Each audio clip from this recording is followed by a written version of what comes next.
이번 시간에는 탈북자들에 대해서 한번 얘기를 해보려고 합니다. 저도 탈북자지만 통일 문제라든가 아니면 한국 사회 이런 부분에서 탈북자들이 차지하는 비중이 꽤 높다고 생각합니다. 그래서 제가 한번 탈북자들은 어떤 유형이 있고 남북 통일에 탈북자들이 어떤 역할을 하는 게 가장 바람직한지 이런 부분에 대해서 한번 얘기를 해보려고 합니다. 자, 우선 첫째 탈북자 유형을 살펴보면 가장 많은 부분이 이제 생계형 탈북자들이라고 할 수 있습니다. 생계형 탈북자들은 북한에서 이제 94년도 고난의 행군이 시작되면서 굶주림을 피해서 중국으로 갔다가 중국에서 그쪽에 정착하지 못하고 한국으로 넘어온 이런 분들을 이제 생계형 탈북자라고 하겠습니다. 그다음 두 번째 유형은 이제 정치적 유형의 탈북자들이라고 말씀드릴 수 있는데요.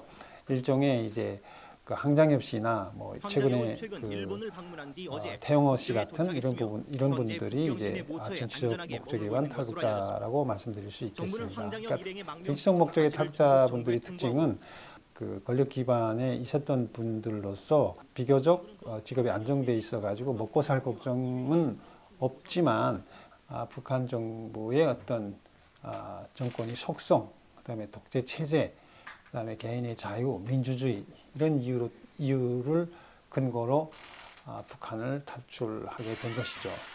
그다음에 세 번째 그 탈북자 유형으로 보면 가족형 탈북자라고 말씀드릴 수 있습니다. 가족형 탈북자가 어떤 유형이냐면 이미 한국이나 중국에 와 있는 탈북자가 북한에 있는 자기 가족들을 자기 사비를 들여서 브로커를 통해서 이제 데려오는.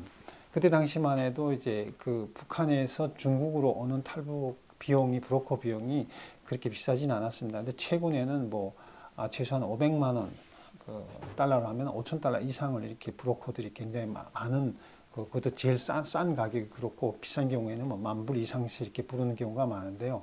그러니까 그런 비용 부담 때문에도 그렇고 지금은 좀 어느 정도 쉽게 말하면 나올 사람은 다 나왔다 이렇게 볼 수 있고요. 네 번째 유형으로 살펴보면 범죄형 탈북자들이 있습니다. 그러니까 북한에서 어떤 국가의 어떤 처벌이나 아니면 이제 형사적 처벌을 받아가지고 도저히 북한에서 살 수 없기 때문에 탈북을 한 이런 유형을 말씀드릴 수 있는데요.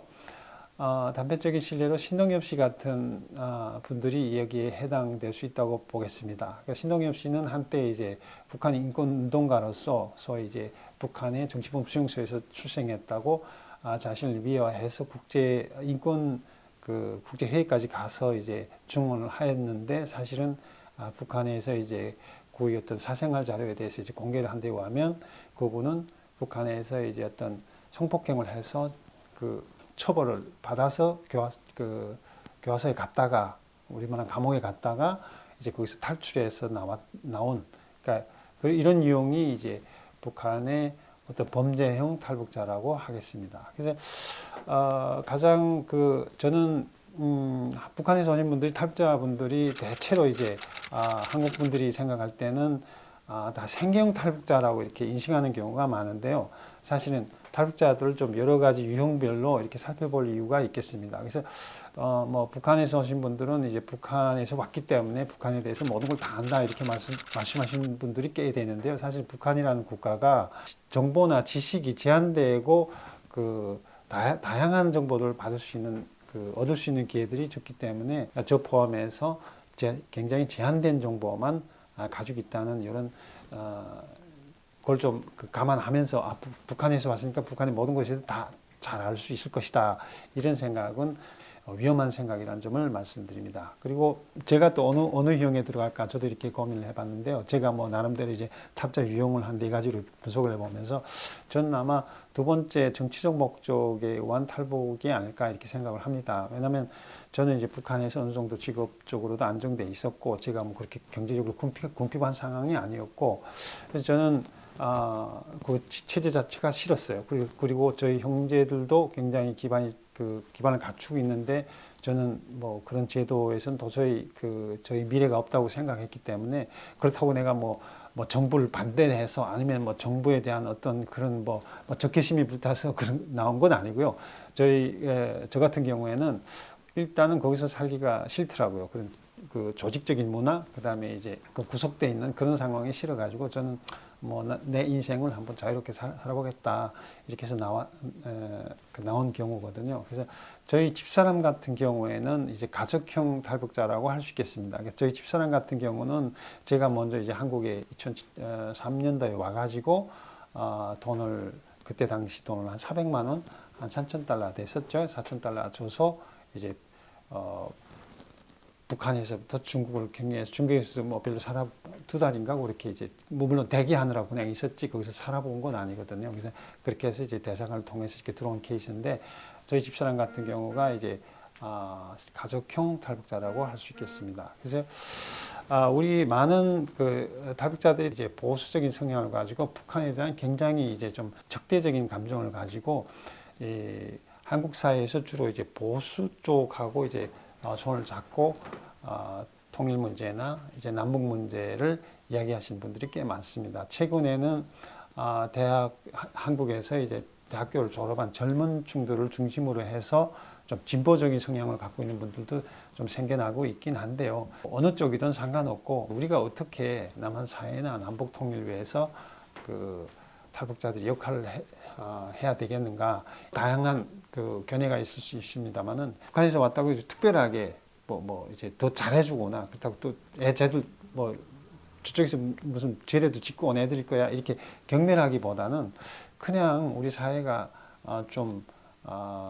뭐 전라도에 있는 사람을 바라보듯이 아니면 뭐 경상도에 있는 사람을 바라보듯이 아니면 뭐 경기도에 사는 사람을 그냥 이웃으로 대하는 이런 자세가 필요하지 않나. 탈북자분들한테 그 말씀을 드리고 싶은 부분들은 진보 프레임이 갇혀서 아니면 무슨 보수 프레임이 갇혀서 그런 북한 문제를 자꾸 접근하려고 하지 말고 우리는 우리의 기준으로서 뭐 저는 보수도 필요하면 우리 편이 될 수 있고 진보도 필요하면 우리 편이 될 수 있고 그 어떤 정당이나 어떤 단체하고도 협력해서 우리가 어떻게 북한을 변화시키는데 이렇게 할 것인가 이런 걸 생각을 해야지 내가 한쪽에 딱 끼워가지고 저쪽의 상대방하고는 완전히 담을 쌓고 아니면 저쪽을 굉장히 공격을 하면서 마치도 이제 대부분 이제 우리 탈북자분들은 이제 보수 집단하고 같이 하는데 완전히 진보 집단 아주 뭐 북한을 이롭게 하고 뭐 남북 통일을 뭐 저해하는